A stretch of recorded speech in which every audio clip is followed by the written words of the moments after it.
इस टॉपिक में हम करने वाले हैं integrated rate equation. Integrated rate equation एक ऐसा मेथड है जिससे आपको रिएक्शन का ऑर्डर प्रिडिक्ट करने में मदद मिलेगी कि रिएक्शन का ऑर्डर क्या है, फर्स्ट ऑर्डर है, जीरो ऑर्डर है या फिर कोई और ऑर्डर है।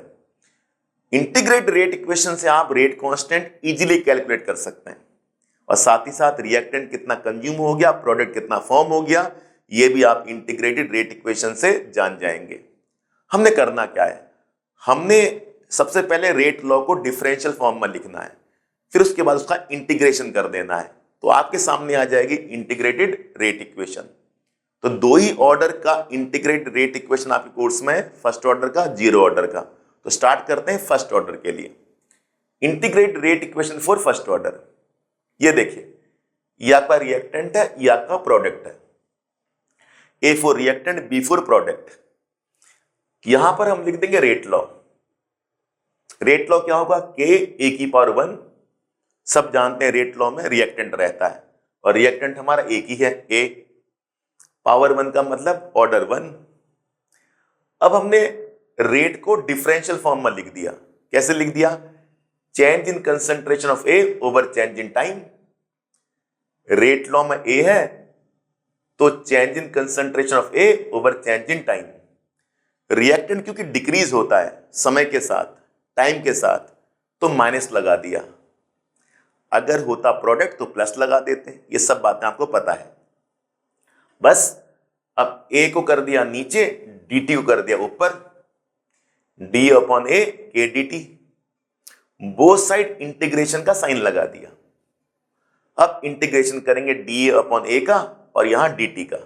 बताइए d अपॉन ए का इंटीग्रेशन क्या होता है, नेचुरल लॉग ए। dt का इंटीग्रेशन क्या होता है, t, और साथ में आएगा इंटीग्रेशन का कांस्टेंट। ये आपकी बन गई फर्स्ट इक्वेशन। बहुत सिंपल है, d ओवर ए नेचुरल लॉग ए, dt t, साथ में इंटीग्रेशन का कांस्टेंट आ जाएगा। ये है इंटीग्रेशन का मेथड। ठीक है, अब हम एज्यूम करेंगे। कैसे एज्यूम करेंगे, हमने टाइम ले लिया 0। जब टाइम होता है 0 तो रिएक्टेंट अपनी इनिशियल कंसंट्रेशन पर होता है, यानी कि रिएक्शन अभी जस्ट स्टार्ट होती है। जब रिएक्शन जस्ट स्टार्ट होती है तो उसे टाइम 0 कहा जाता है। तो टाइम इज इक्वल टू 0, ए बन जाएगा ए नॉट, रिएक्टेंट बन जाएगा इनिशियल कंसंट्रेशन। तो ए नॉट क्या है, initial concentration of reactant at time 0। तो जैसे टी 0 किया, ए बनेगा ए नॉट। सिंपल सी बात है। अब टी की जगह 0 पुट कर दीजिए और ए की जगह ए नॉट पुट कर दीजिए। देखिए क्या हो जाएगा, natural log A not, time की जगह 0 और साथ में आई। अब बताइए, के को 0 से मल्टीप्लाई करेंगे तो 0 आ जाएगा, आई की वैल्यू आ जाएगी नेचुरल लॉग ए नॉट। तो ये हमारा कांस्टेंट हो गया, कांस्टेंट ऑफ इंटीग्रेशन। उसकी वैल्यू कितनी आई, minus natural log A not.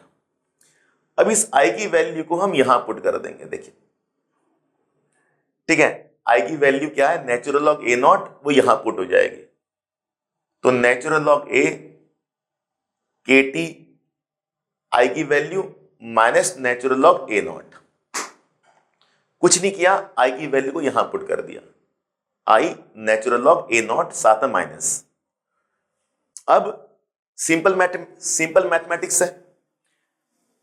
ये natural log A naught minus natural log A is equal to K T. ये देखिए, के टी को हमने यहीं रख दिया, नेचुरल लॉग ए नॉट को वहां ले गए। तो natural log A naught minus natural log A is equal to K T.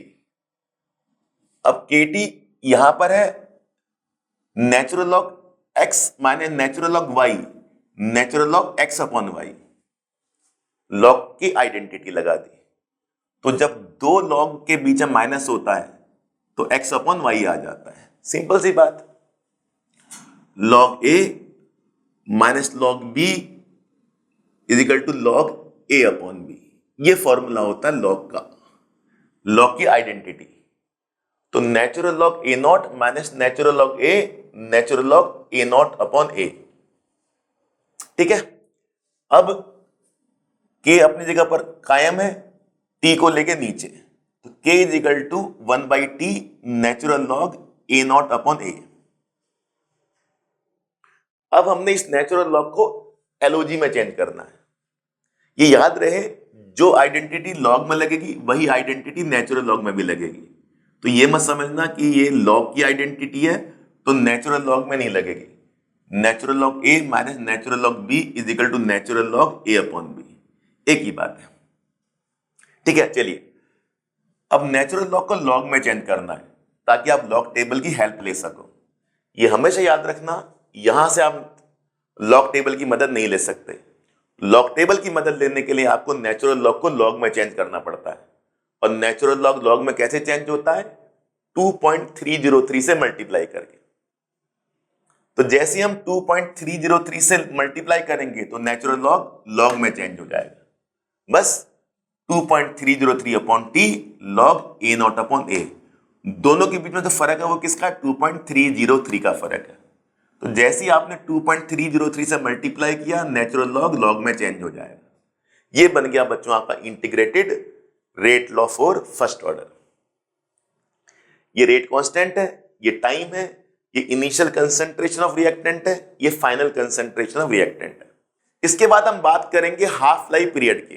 देखिए आपके सामने क्या लिखा है, हाफ लाइफ पीरियड, जिसको हम टी हाफ से शो करते हैं। मान लीजिए इनिशियल कंसंट्रेशन 100 ग्राम है और फाइनल कंसंट्रेशन 50 ग्राम है। इसका मतलब है रिएक्शन आधी कंप्लीट हो चुकी है। आधी कंप्लीट होने के लिए कितना टाइम लगा? 10 मिनट।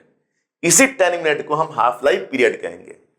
ऐसा टाइम जिसमें आधी रिएक्शन कंप्लीट हो जाए, उसी टाइम को हाफ लाइफ पीरियड कहा जाता है। कितना सिंपल है। अब बताइए, अब ए है 50 ग्राम, हम ऐसा भी तो लिख सकते हैं 100/2। 100/2 क्या आ जाएगा? 50 आ जाएगा। अब बताइए ये 100 कौन है? ए नॉट है। ए हमारा 50 ग्राम है, हम 50 को 100/2 भी लिख सकते हैं। 100 हमारा ए नॉट है, तो ए क्या हो गया? A naught upon 2। आधी रिएक्शन कंप्लीट हो गई। तो वो टाइम जिसमें आधी रिएक्शन कंप्लीट हो जाए, उस टाइम को हाफ लाइफ पीरियड कहा जाता है। ये जो 10 मिनट है यही टी हाफ है। तो जब भी हमें हाफ लाइफ का एक्सप्रेशन बनाना होगा तो A is equal to A naught by 2 कर देंगे। ए क्या कर देंगे? A naught by 2। कितना सिंपल है। अब चलिए, अब हमने यहां टाइम को टी हाफ में चेंज करना है, तो टी को हमने टी हाफ में चेंज करना है। इसके लिए हम क्या करेंगे? ए नॉट की जगह ए नॉट लिखेंगे और ए की जगह ए नॉट बाई 2 कर देंगे। इस ए की जगह लिख देंगे ए नॉट बाई 2। देखिए ए नॉट बाई 2 लिख दिया, ए की जगह ए नॉट बाई 2। तो जब भी टी को टी हाफ करेंगे, ए को ए नॉट बाई 2 कर देंगे। अब ए नॉट से ए नॉट कैंसिल, 2 आ जाएगा ऊपर, तो k is equal to 2.303 upon T half. 2 पर log 2 आ गया। log 2 की वैल्यू क्या होती है? log 2 की वैल्यू होती है 0.3010। सिंपल। ये आपका आ गया 2.303।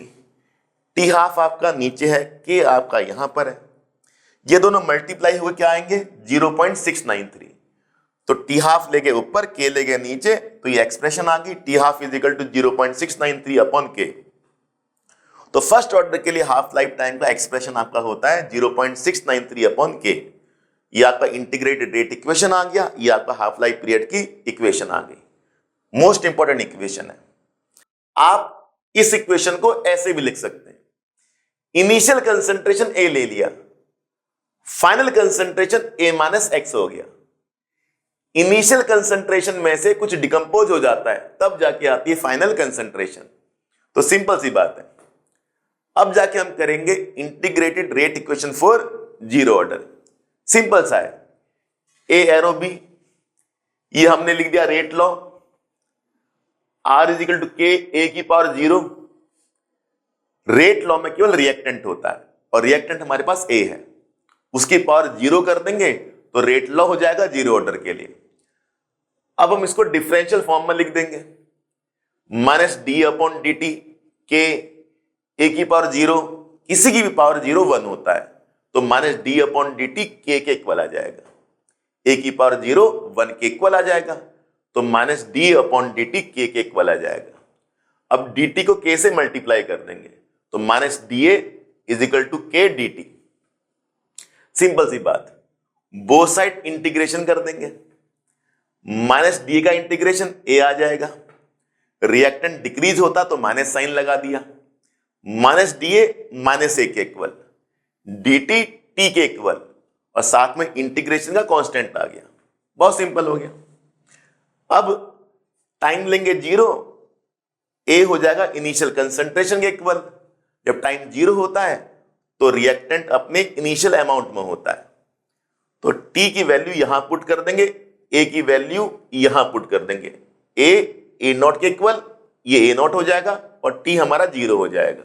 तो देखिए ए हमारा ए नॉट हो गया, टाइम हमारा 0 हो गया, ये आई की वैल्यू आ जाएगी। आई की वैल्यू कितनी आ गई? Minus A not. यहां पर हम आई की वैल्यू रख देंगे, सिंपल सी बात।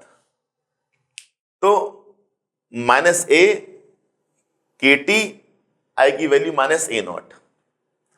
अब माइनस ए नॉट वहां चला जाएगा, ए नॉट हो गया, A naught minus A is equal to K T. K की वैल्यू क्या आ गई? A naught minus A over T. ये बन गया आपका integrated rate equation for zero order. जितनी भी जीरो ऑर्डर की रिएक्शन है इस इक्वेशन को फॉलो करेगी, सिंपल सी बात।